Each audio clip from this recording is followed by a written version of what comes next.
views expressed on this program are those of the hosts, guests, and callers, and are not necessarily those of this station, its management, or other advertisers. You're listening to Transformation Talk Radio.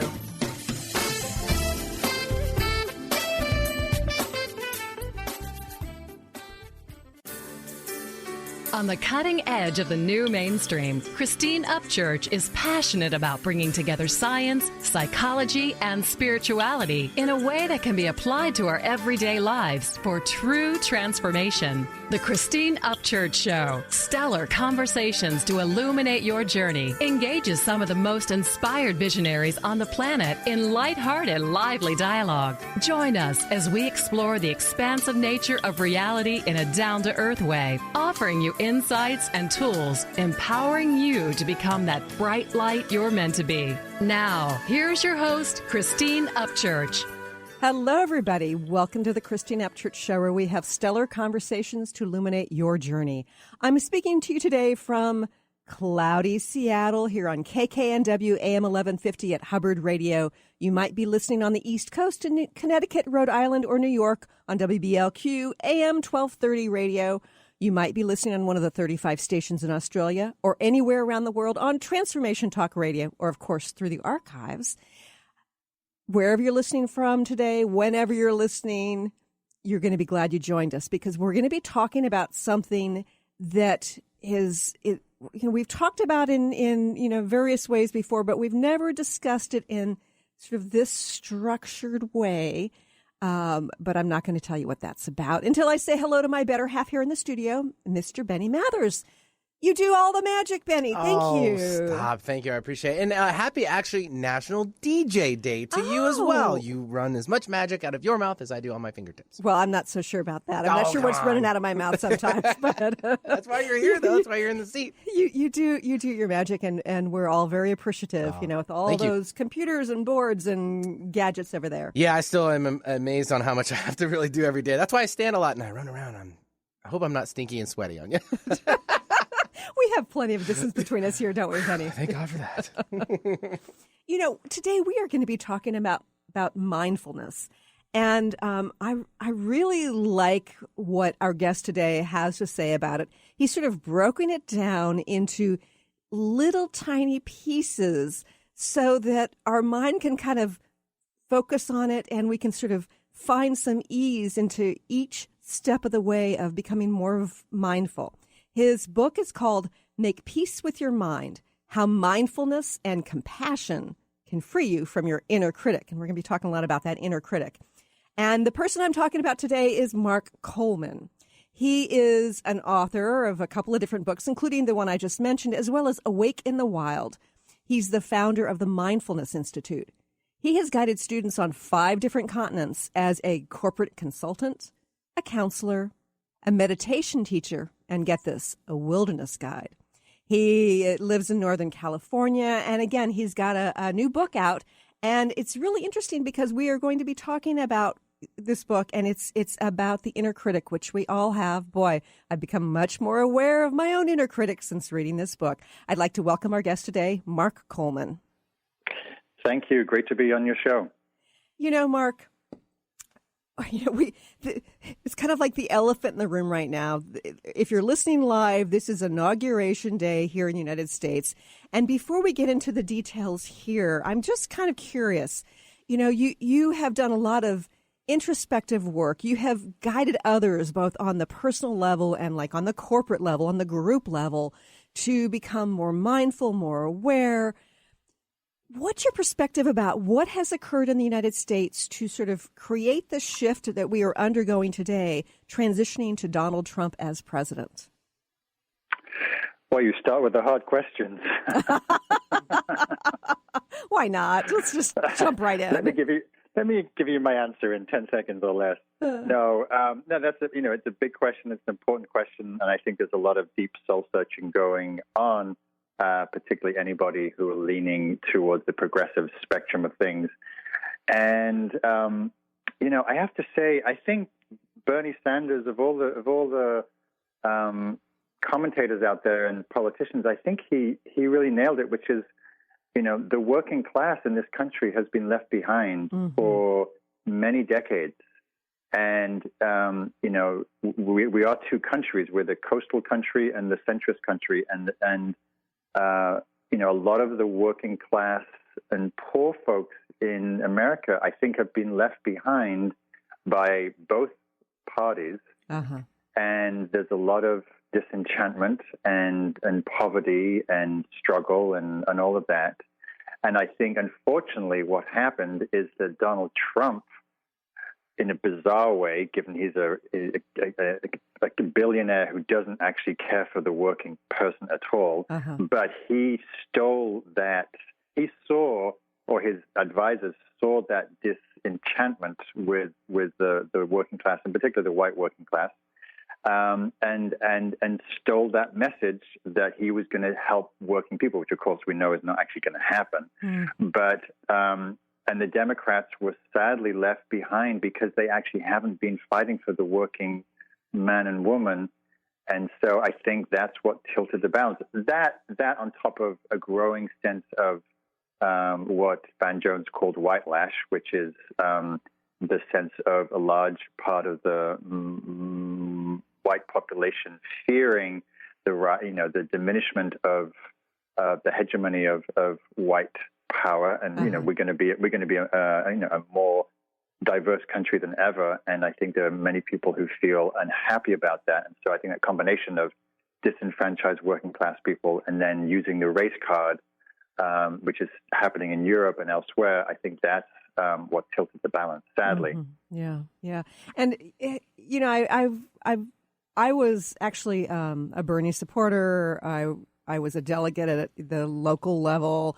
I sort of saw the push for Hillary in my state, even though it was very, very obvious there were more supporters of Bernie. It was kind of like this machine that was underway, and it was kind of like Bernie didn't really fit in. But I sometimes wonder if we had Bernie versus Trump, what the outcome might have been. Yes, I think that question is on a lot of people's minds. And, of course, who knows? We can never know what the media would have done with Bernie and what the right wing would have done with Bernie. But he was standing up for the working class and the poor, and that's a lot of people who voted. And he's not seen as part of the establishment as Hillary was. I think he would have had a better chance, and certainly he would have, brought a very different agenda and political vision to what we're seeing now, which is scarcity, racism, hatred, bigotry, and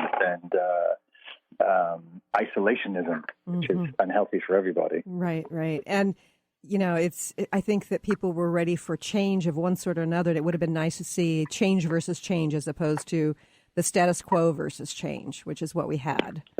Right. Yeah. And it is interesting, though, because Donald Trump has taken some alternative stands on some things, including the connection between vaccines and autism, and wanting to have a commission looking into what the data that was hidden from that study. They actually removed data. There's a whistleblower who was the statistician in that study who's come out with 10,000 pages of documentation about what was done within the CDC, and he's got a few like sort of radical, what I view as being really left-wing perspectives. So he's kind of a real mix. Yeah, I would say. I mean, he's a mix. I'd say he's more mixed up. Oh yeah. I agree. I think it's clear that the Republican establishment are not happy with certain things, like the fact that he was against getting rid of the ethics committee, and I think they're going to continue to have problems with him because he's not going to follow the party line as much as some would like. And I think probably he's going to be 90% seemingly extreme right-wing, pro-business, anti-climate, and then 10%. I think he does I think he does want to keep jobs here, and he does want to do some things that I think the liberal left would be agree with. But I think it's going to be very, very tilted towards extremism. Yeah, I agree. And our question becomes, how do we affect that sort of, I don't know if pushing against it's the right word. How do we create what it is we want to create within the context of this situation, this political situation? And how do we find balance within our own lives when we've got this external, what we consider to be external turmoil and discordance with our soul, and yet find peace within our lives? Right. Yeah, and certainly this is a conversation I'm having. My primary work is a meditation teacher and mindfulness consultant, and also train a lot of teachers, and I'm speaking to this the need for balance, and I think one of the ways we need to find balance is to be extremely mindful about what we listen to, what we read, what we watch, because there's so much fear-mongering, scaremongering going on, I'd say particularly on the left. And we need to be discerning. Again, some commentators I particularly appreciate have been saying, don't burn yourself out before the guys got into power. Use this time to gather, to find connection, community, nourish yourselves after a long burnout of an election. And being mindful that this is a marathon, not a sprint. And so I'm a big nature advocate. And so what I'm telling people is, find what nourishes you, because we're going to be plugged into what's happening, because we're not going to be able to ignore some of the probably outrageous things like, removing 30 people with healthcare coverage, for example. Right. And so, but we don't want to have our nose to the grindstone 24/7, because we'll burn out in 6 months. And so we need to also nourish ourselves. We need to go into nature. We need to find friends and community, and see also the joy and the beauty that's still happening, and not always lost. It's a bleak possibility, but actually the reality is, it's winter and it's snowing and it's raining and there's spring coming. And so it's really important to remember how to take care of ourselves and find allies and community and support and nourishment, because that's, we need to have a balanced perspective. Otherwise, that pure negative reactive fearful mind doesn't actually do much good for anybody. Yeah. And on some level, it seems to me that Donald Trump exemplifies some of the shadow side of our country. And I think it's probably also the perfect opportunity for us to deal with our own inner shadows. Right. Yeah, I was just giving a lecture today, and I've been, since the winter solstice, which is the time of going into the dark and honoring the dark and our own shadow, because we all have inner shadow as well as the outer shadow that you could say he's manifesting for some of us. Right. And we also need to be, welcoming the inner shadow and the dark places within us, and the difficult places with awareness, with kindness, with compassion, with curiosity. So often the outer reflects the inner. Yes. Fascinating conversation. And when we come back, Mark, I'm going to want you to share with our listeners about your own journey of how you became aware of your inner critic and what you can offer us in terms of dealing with our own. More with Mark Coleman here in just a few moments. Prejudice. Wrote a song about it? Like to hear it? Here it goes. Free your mind.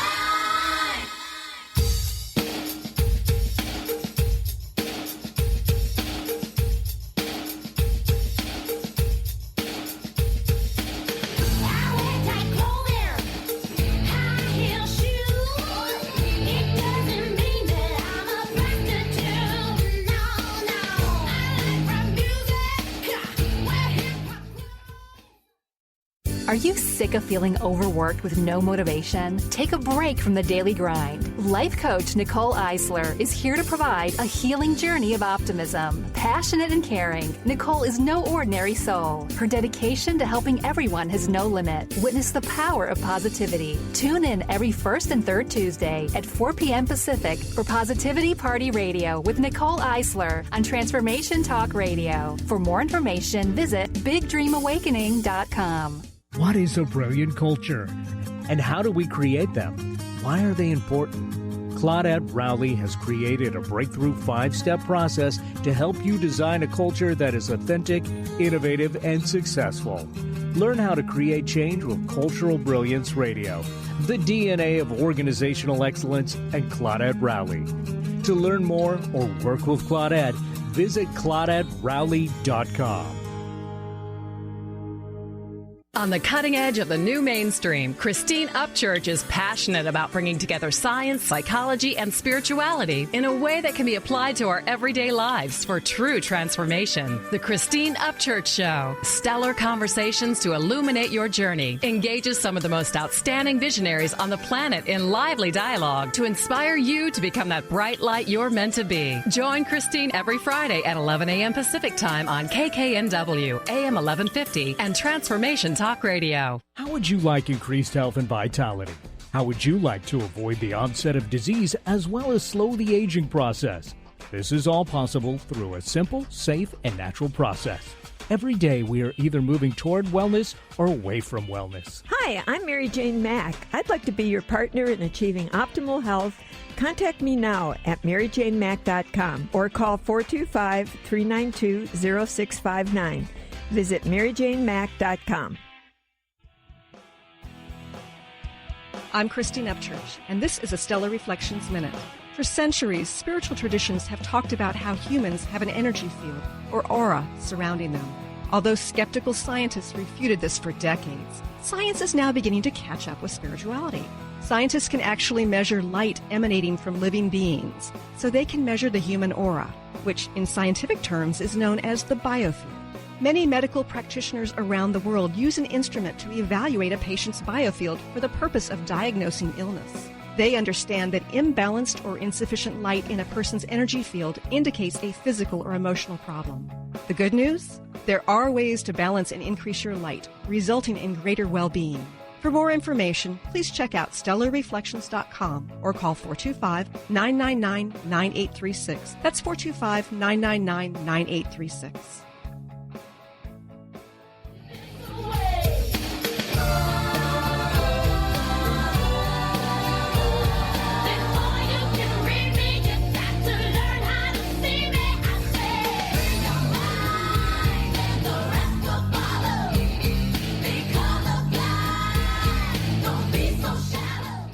Welcome back to the Christine Upchurch Show here on KKNW and Transformation Talk Radio. You know, Mark, you in your book, Make Peace with Your Mind, How Mindfulness and Compassion Can Free You from Your Inner Critic. You talk about your journey from someone who had a very strong inner critic to somebody who is teaching mindfulness and meditation all around the world. How did you go from that? How did you make that transition? Well, it was a long, slow journey, as journeys can be, and certainly inner journeys, inner work can be. I was a young man in England, London, punk rocker, anarchist, confused, angry, raging against the machine, right. And I was really. My lens was turned outward. I thought I was unhappy and miserable because of society and injustice and government. And I stumbled across a meditation center purely by accident. And, of course, in meditation, we turn that lens of attention inwards when we look at our own mind and heart. And I saw that really what was causing so much of my anguish was my own mind, and particularly the critical, judgmental, negative, harsh, cruel voice that I was talking to myself, as do many people, and it was kind of a wake-up call to see that, I could actually transform my sense of well-being by working with my own mind and my own reactivity and ideas and views and distortions and whatnot. So that began basically a lifetime of exploration of meditation through mindfulness, through Buddhist studies. I went to Asia, eventually moved to the States, and at some point, maybe, 15 years into that, began teaching and sharing what I'd known, and have been teaching, for the last 15, 20 years,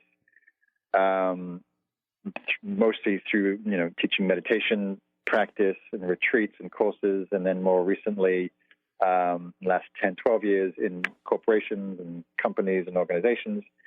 And I also teach a lot on the inner critic because I see that one of the main ways that we are unhappy is the ways that we are so hard and critical and cruel to ourselves. Mm-hmm. And do you think most?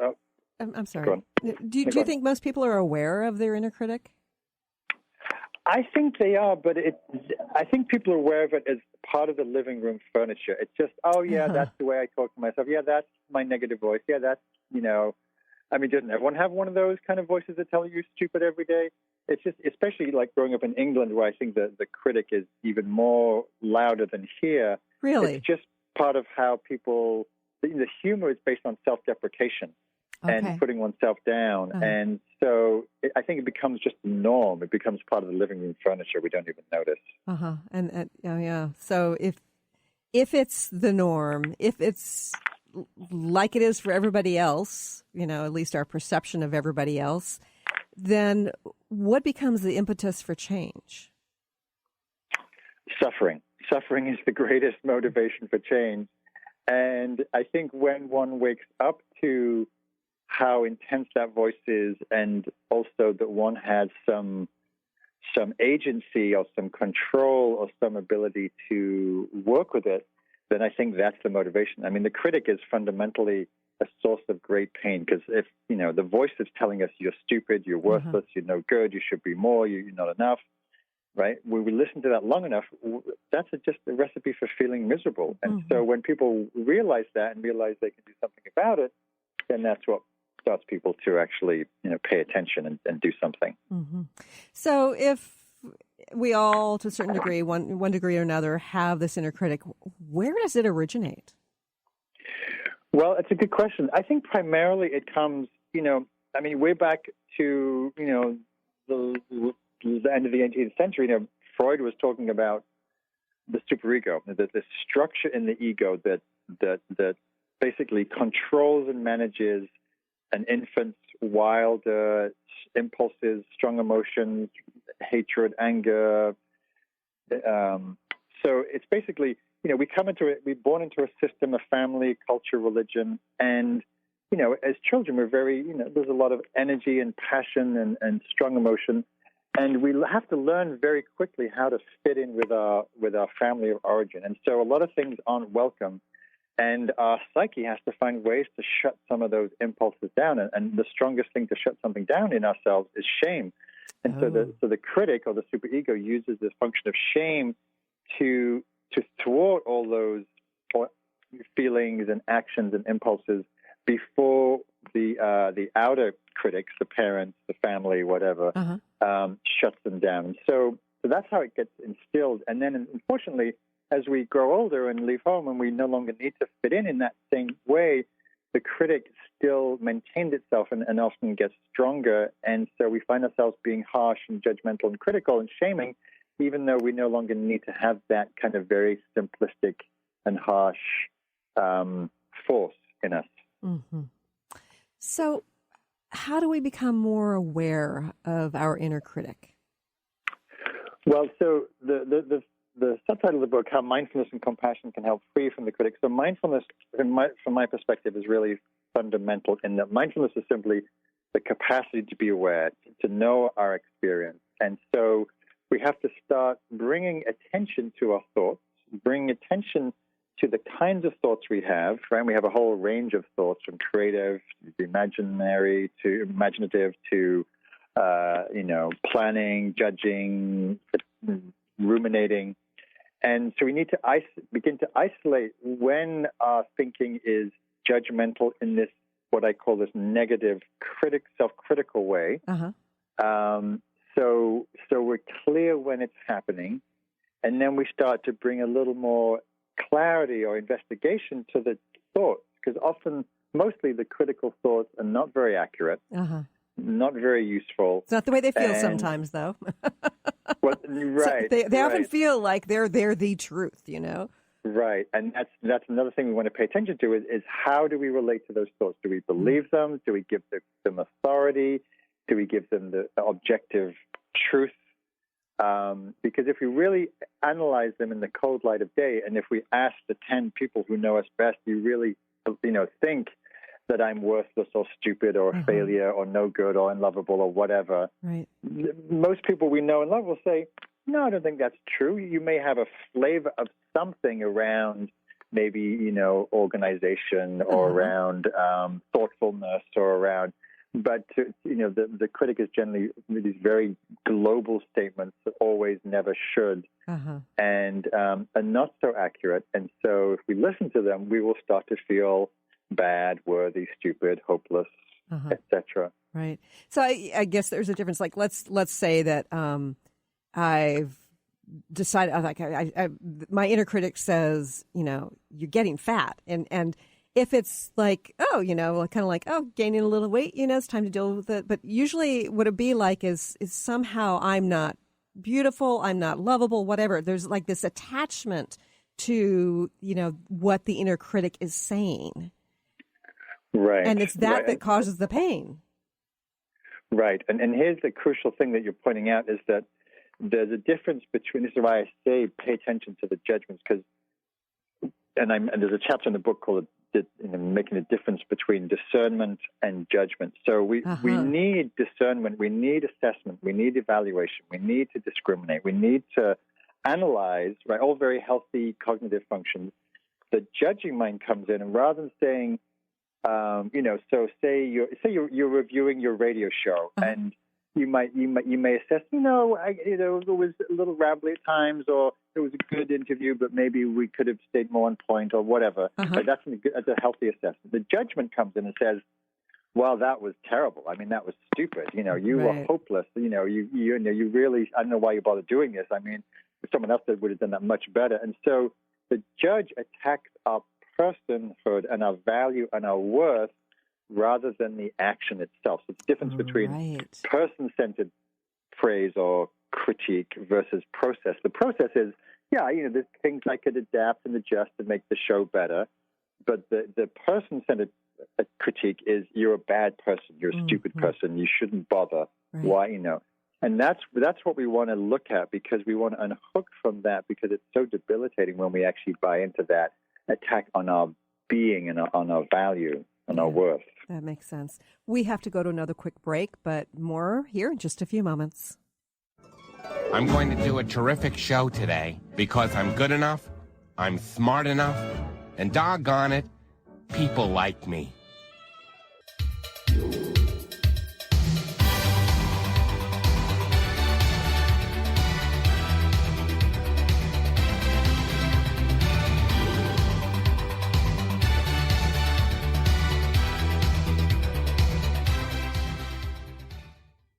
Be unstoppable. Who do executive women count on for up-to-date information on everything from stilettos to being heard in the boardroom? To achieve excellence, you must first take control of your life and develop a successful strategy with the Unstoppable Diva. Tune in to Up or Out with Connie Fife, Mondays 5 p.m. Eastern, as she cuts through the BS to guide you to become bold, connected, and unstoppable. For more information, visit uporout.com. Are you ready to stop stress, anxiety, and low self-esteem from running your life? Join award-winning author Dr. Friedemann Schaub for Empowerment Radio and learn breakthrough solutions to switch out of survival mode and approach every day with great ease, joy, and purpose. Tune in the first and third Wednesday at 11 a.m. Pacific to Empowerment Radio with host Dr. Friedemann Schaub on Transformation Talk Radio. Visit thefearandanxietysolution.com to learn more. Registration is now open for the 25th Annual Woman of Wisdom Conference. Join the fabulous presenters from around the country on February 16th through the 20th. If you believe in raising the feminine spirit and transforming our world, then this conference is for you. Get your tickets now. One-day and full weekend passes are available. For more information about presenters and tickets, visit womanofwisdom.org. That's womanofwisdom.org. On the cutting edge of the new mainstream, Christine Upchurch is passionate about bringing together science, psychology, and spirituality in a way that can be applied to our everyday lives for true transformation. The Christine Upchurch Show, stellar conversations to illuminate your journey, engages some of the most outstanding visionaries on the planet in lively dialogue to inspire you to become that bright light you're meant to be. Join Christine every Friday at 11 a.m. Pacific Time on KKNW, AM 1150, and Transformation Talk Radio. Chris Stanis is a spiritual leader and healer and teaches a course on how you can transform your life through a meditation and healing system that will manifest your spirit's dreams. She manifested the Women of Wisdom Conference, the Women of Wisdom book, and this radio show. And she can show you how to change your life too. Are you ready? Visit the website and contact her at voicesofwomentoday.com. That's voicesofwomentoday.com. I'm Christine Upchurch, and this is a Stellar Reflections Minute. What does the word healing mean? Many think that healing merely means eliminating symptoms. However, based on my many years as a healer, I have a much broader perspective on the word. Healing can manifest in a variety of ways, including having physical problems resolved, becoming more emotionally centered, experiencing better relationships, gaining greater clarity, and feeling more spiritually connected. True healing always includes some level of transformation. Whatever form healing takes, there is one commonality, an improvement in quality of life. To me, the highest form of healing goes beyond aligning with wellness. It comes from recognizing our soul's voice and allowing it to speak through us. And in that sense, don't we all yearn to heal into our wholeness? Please visit stellarreflections.com or call 425-999-9836. That's 425-999-9836.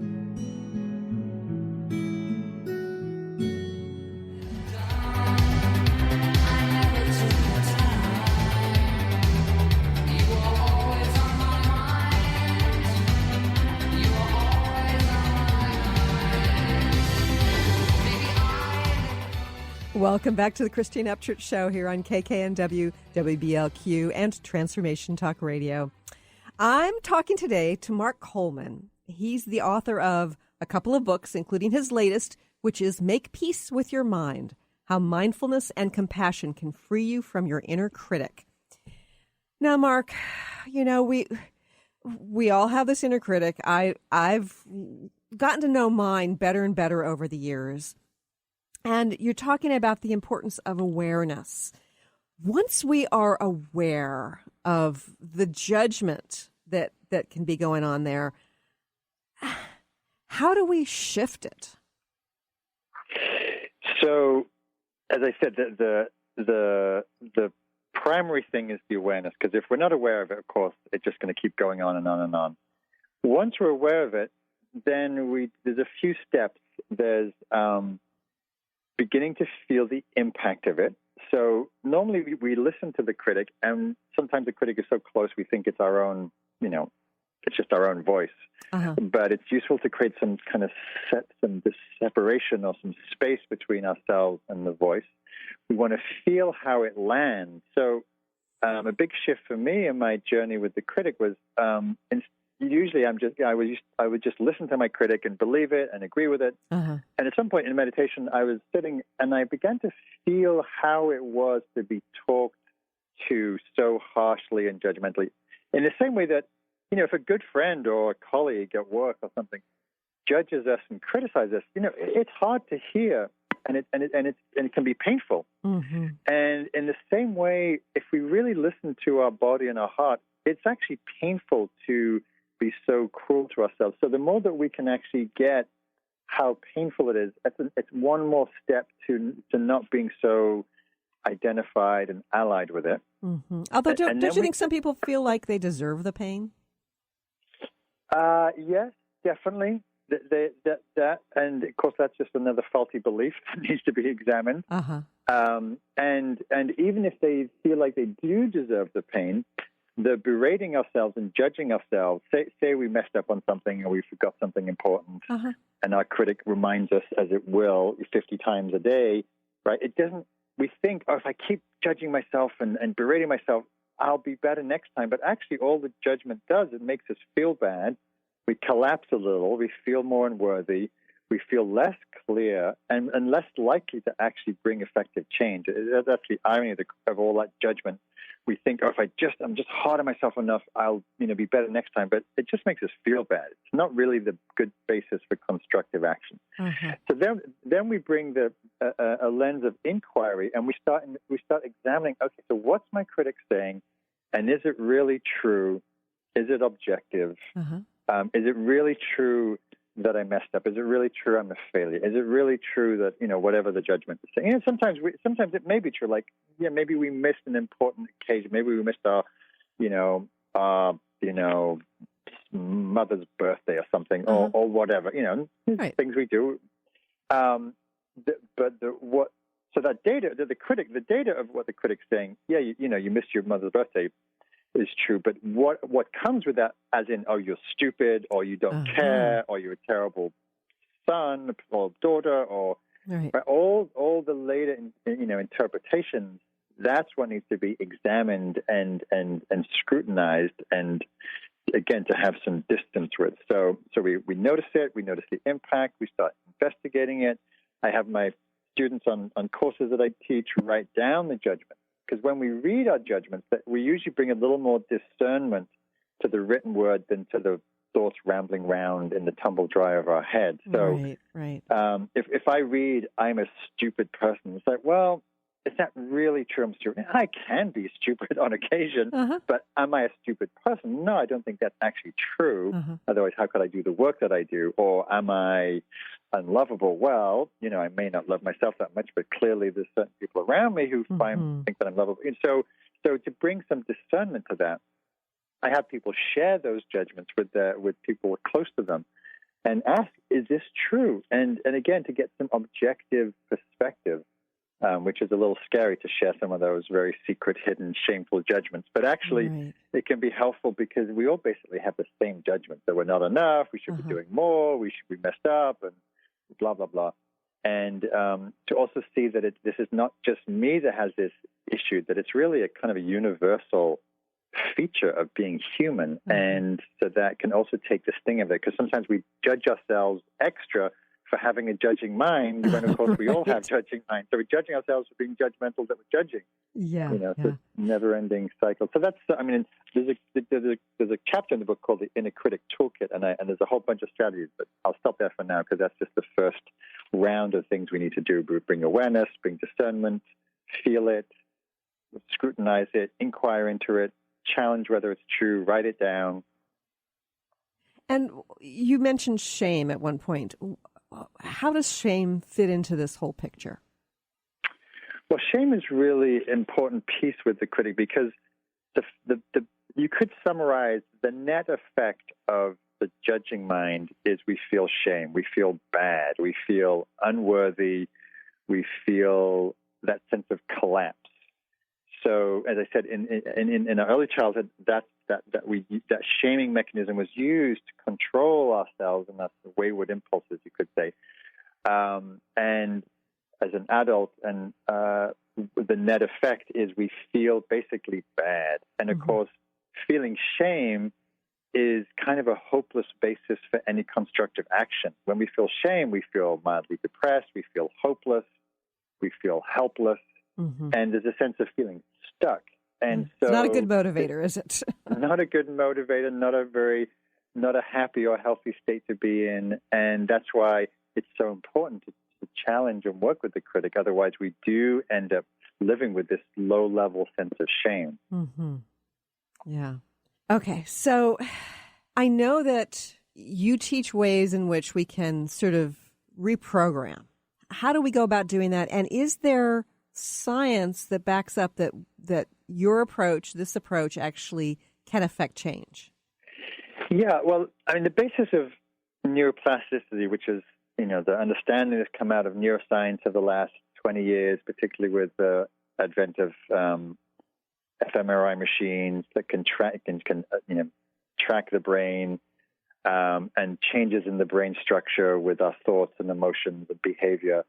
The basis of neuroplasticity is that our brain can change depending on what we do, what we think, how we decide, what behaviors we enact, what we give attention to, how we pay attention.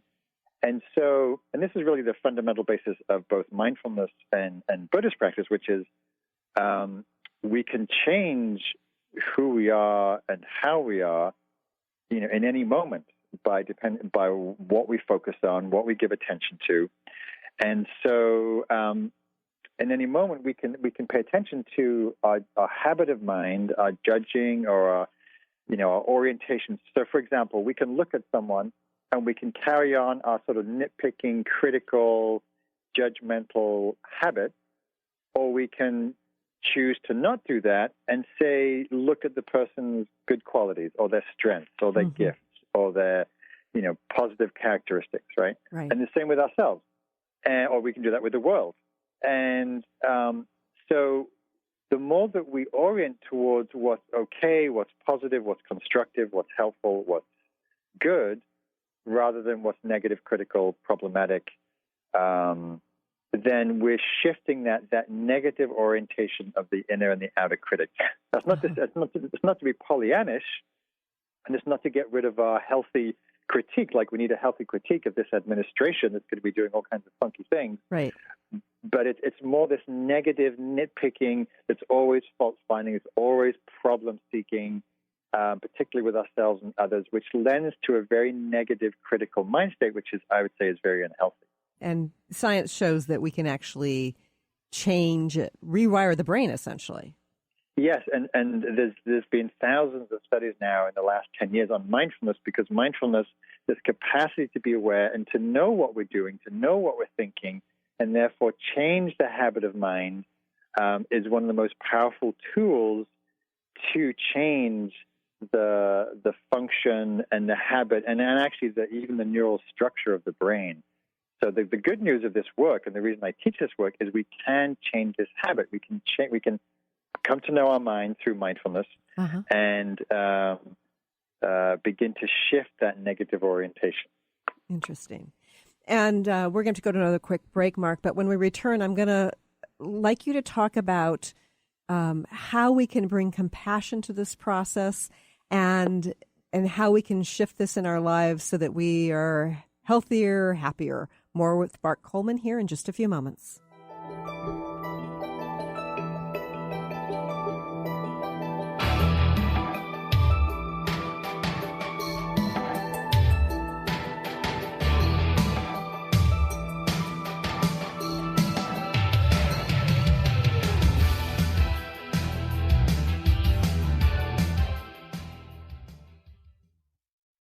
I'm Christine Upchurch, and this is a Stellar Reflections Minute. As a former research statistician, my scientific background is what many would call sensible. For more than a decade now, I have been working in the field of energy medicine, facilitating sessions and teaching around the world. People from the mainstream often ask me, how did a sensible woman like you end up working in such an alternative field? Implicit in their question is the underlying assumption that the field of subtle energy, such as energy healing and intuition, isn't sensible. But I believe it is very sensible. Even scientists are able to measure aspects of this. Approaching life from an energetic perspective brings us new opportunity for healing and transformation. And from a practical standpoint, even if you can't rationally explain how something works, if you experience a shift from it, then doesn't it make it pretty sensible? Please visit stellarreflections.com or call 425-999-9836. That's 425-999-9836. What if your body and mind were the compasses to the secrets, mysteries, and magic of life? Glenna Rice, co-host of The Questionable Parent, is inviting you to access all that is possible. Glenna is a 10-year certified veteran Access Consciousness facilitator who offers an amazing variety of life-changing classes and workshops. Work with Glenna from anywhere, with teleclasses and workshops all over the globe. To learn more and see Glenna's current schedule of events, classes, and workshops, visit glennarice.com. Tune in to Dynamics of Diversity Radio, scripting the new narrative for immigration with leading experts Kripa Upadhyaya and Steve Tanijo on TransformationTalkRadio.com. This show will remove the noise that often accompanies discussions on this topic and share a new perspective on the dynamics of immigration and diversity, ever reminding us that together we are all at the core of innovation, excellence, and positive change. Visit orbitlawpllc.com for upcoming topics. Have you been seeing numbers like 111 and 222 everywhere you go? Do you feel that the universe may be trying to get your attention, perhaps offering a message of some sort? As it turns out, numerical patterns and certain types of geometry form the very fabric of our reality, from cells under a microscope to the astronomy of our night sky. At Stellar Reflections, we offer special sessions which tap into these patterns, designed specifically to support you on your journey. The 111 and 222 activations are sessions activating new patterns in your energy field, which in turn can help you create new patterns in your life. After just one session with a practitioner, either in person or via distance, clients report gaining greater clarity, becoming more intuitive, and honoring their inner truth as they move forward in their lives. Curious about what these transformational sessions might do for you? Call 425-999-9836 or visit stellarreflections.com. That's stellarreflections.com.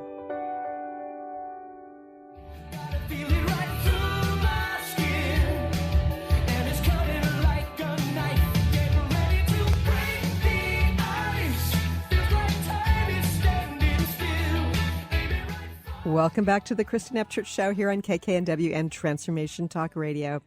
You know, Mark, I'm fascinated by the way you have taken this, mindfulness, the inner critic, and bringing compassion to create change into these bite-sized pieces that are well written with exercises at the end, little practices, and it feels like you've taken a subject that is huge and made it, basically approachable. And, I find it very helpful the way you have organized this.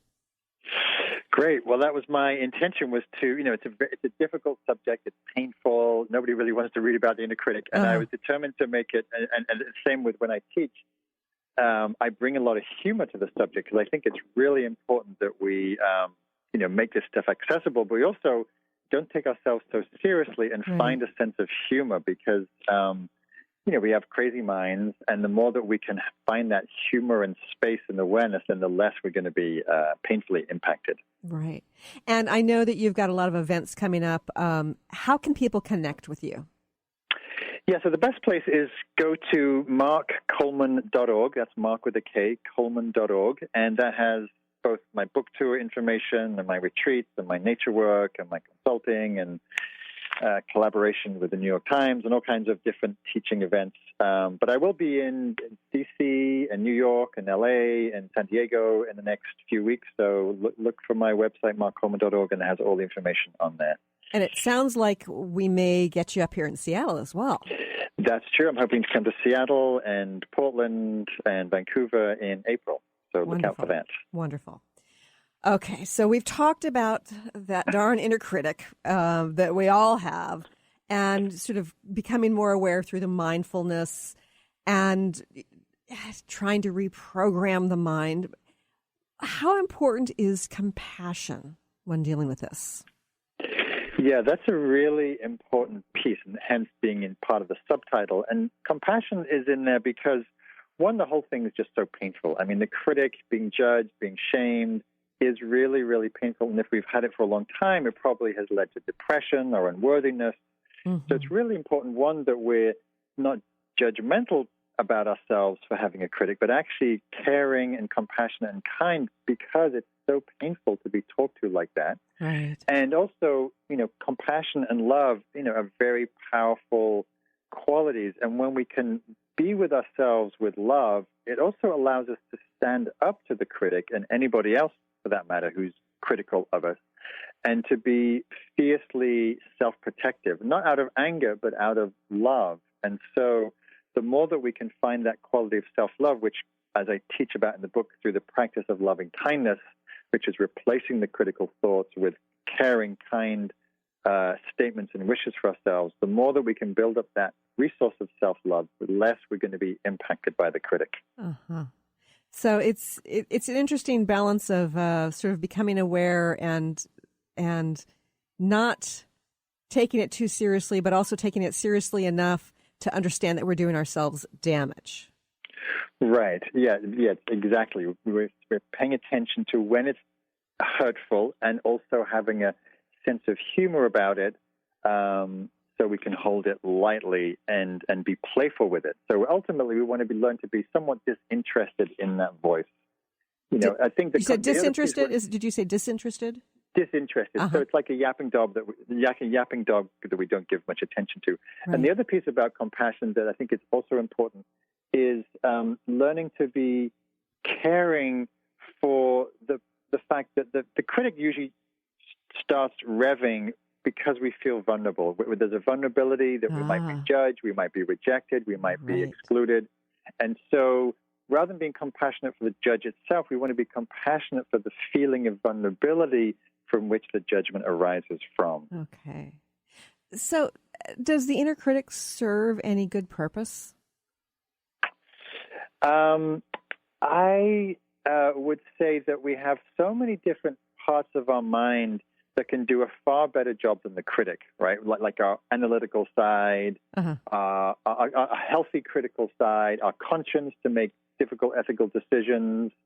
And so I would say that there are much more healthier ways to assess and to judge ourselves than attacking our worth and value as a person. Mm-hmm. And you talk about the inner critic. Can we have more than one in some sense? Yes. So I have the chapter in the book about the inner boardroom, and it really is like a boardroom. We have the taskmaster, we have the bully, and we have the coach, and we have the perfectionist, and we have the never enough voice. And so it really is like living with a boardroom, or living in a bad college dorm where everybody's on your case. And so the more we identify the different voices, then the more we're going to be clear when the judge is operating. So you said the P word in there. How does perfectionism relate to all of this? Well, the critic basically wants us to be perfect, wants us not to have foibles, not to have our wacky idiosyncrasies. And often it's basically saying it's not okay to be who you are. It's not okay to be human. You're supposed to be perfect. And, of course, there's no such thing as perfection in life. We do the best we can. We all do our try, and then we let go to whatever actually happens. And but the critic is never happy. And sometimes we do our best to appease the critic and please the critic, but the critic is a perfectionist. And so it's a never-ending trudge of trying to be better. And you look at the most successful, brilliant, a quote from award-winning Academy actress who just gave a great speech. Meryl Streep? Meryl Streep, who said, I don't know why people come to my movies. I'm rehearsing for my next film. Wow, I can't act. So no matter how good you are in your field, according to the critic, it's never perfect enough. It's never good enough, never enough money, never enough success. And so that's why listening to it is a never-ending source of unhappiness, basically. And in your book, you also talk about how many of us feel like we're an imposter. Yes. And again, very ubiquitous. Research says at least 70% of us feel like we're imposters, whether it's your radio show host or a parent or a physician or, that if we listen to that voice that's saying, we're not good enough, you're a fake. If only people really knew what you would like, you'd be fired, your partner would leave. Right. And if we listen to that enough, then we do start feeling like a fraud and a fake, and we feel like we're just kind of, faking it till we make it. And often that's, couldn't be further from the truth. Like Meryl Streep thinks she's an imposter. Einstein, at the end of his life, said, I think I've been, fooling people. The most brilliant scientists we've had. So it's imperative that we don't listen to and believe the message is telling us. So do you have any quick tips for us as parents or grandparents about how we can help shift this early on so that when this child grows up, their inner critic isn't so strong? Yeah, I think the main thing is what I see, from my conditioning in England and anywhere and ever, it's quite ubiquitous, is the more that we can let go of the language of good boy, good girl, where we're giving person-centered praise or blame or judgment. So So instead, we're looking at the person and the child's action. So we can, of course, say, Johnny or Jane, when you do this, when you say that, when you act like that, that's hurtful. It's painful for others. It's not helpful. Right. So they're oriented towards the action, not the person. So they don't internalize a sense of being bad for doing something. They just learn, these ways of behaving and talking are not so skillful. So we just want to shift away from labeling them as good or bad, because either way we label that, there's always a fear they're going to slip into the bad camp. Mm-hmm. Yeah, that makes sense. And I know that parenting is a hard job, and I know that there are many people listening who are actually fairly mindful as parents go. Mark, this hour has flown by. And again, I want to tell everybody that the website is markcoleman.org. That's MarkColeman.org. And his latest book is Make Peace with Your Mind, How Mindfulness and Compassion Can Free You from Your Inner Critic. Mark, thank you so much for joining us here today. Thank you so much. A pleasure to talk to you. And I want to thank you for joining us here today. I look forward to talking to you again sometime very soon. Bye, everybody. You've been listening to the Christine Upchurch Show, stellar conversations to illuminate your journey. Each week, this show engages some of the most outstanding visionaries on the planet in lively dialogue to inspire you to become that bright light you're meant to be. Join Christine every Friday at 11 a.m. Pacific Time on KKNW, AM 1150, and TransformationTalkRadio.com. For more information about the transformative healing work of Christine, visit www.stellarreflections.com. And for weekly topics, visit www.transformationtalkradio.com.